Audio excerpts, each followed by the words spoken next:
ഇന്ന് നമുക്ക് വളരെ ഈസി ആയിട്ടുള്ള വീട്ടിൽ തന്നെ തയ്യാറാക്കാൻ പറ്റുന്ന ഹോം മെയ്ഡ് ബ്രോസ്റ്റഡ് ചിക്കൻ്റെ റെസിപ്പിയാണ് കാണിക്കുന്നത്.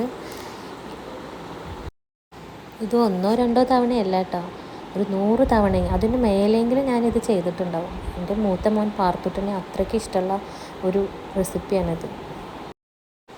ഇത് എങ്ങനെ ഉണ്ടാക്കുന്നതെന്ന് നമുക്ക് നോക്കാം. ആദ്യം തന്നെ നമുക്ക് ചിക്കനിലേക്ക് ഇഞ്ചി, വെളുത്തുള്ളി, കുരുമുളക് എന്നിവ ക്രഷ് ചെയ്തത് ചേർത്ത് കൊടുക്കാം. പിന്നീട് ആവശ്യത്തിന് ഉപ്പിൻ്റെ അളവൊക്കെ ഓരോരുത്തരുടെ ഇഷ്ടം പോലെ ചേർക്കാം കേട്ടോ.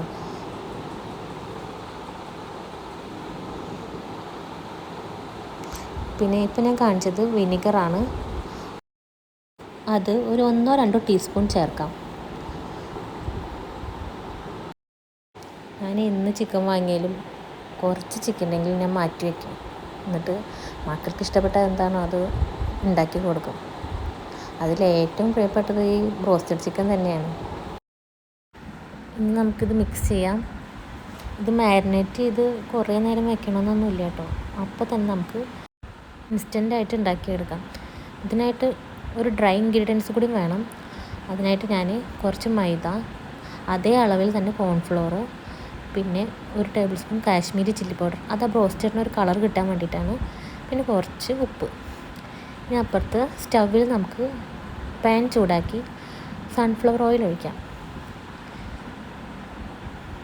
എണ്ണ നന്നായി ചൂടായി വരണം കേട്ടോ. ആ നേരം കൊണ്ട് നമുക്ക് നമ്മുടെ വെറ്റായിട്ടുള്ള ചിക്കൻ ഈ ഡ്രൈ ഇൻഗ്രീഡിയൻസിൽ കോട്ട് ചെയ്തെടുക്കാം. സാധാരണ ബ്രോസ്റ്റഡ് ഉണ്ടാക്കുമ്പോൾ 2 പ്രാവശ്യമെങ്കിലും കോട്ട് ചെയ്തെടുക്കും.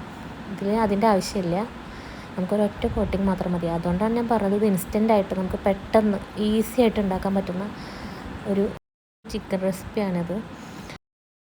നമുക്കിനി ആ കോട്ട് ചെയ്ത് വെച്ച ചിക്കൻ ചൂടായ എണ്ണയിലേക്ക് ഇട്ടിട്ട് ഫ്രൈ ചെയ്തെടുക്കാം. 2 ഭാഗവും നന്നായി ഫ്രൈ ചെയ്തതിന് ശേഷം നമുക്ക് ഒരു പ്ലേറ്റിലേക്ക് മാറ്റാം. ബ്രോസ്റ്റഡ് ചിക്കൻ്റെ മണം അടിച്ചിട്ട് ഒരു കുഞ്ഞു പൂച്ച എൻ്റെ അടുത്ത് ചുറ്റിപ്പറ്റി നിൽക്കുന്നുണ്ട്. ആളോട് തന്നെ ചോദിക്കാം എങ്ങനെയുണ്ടെന്ന്.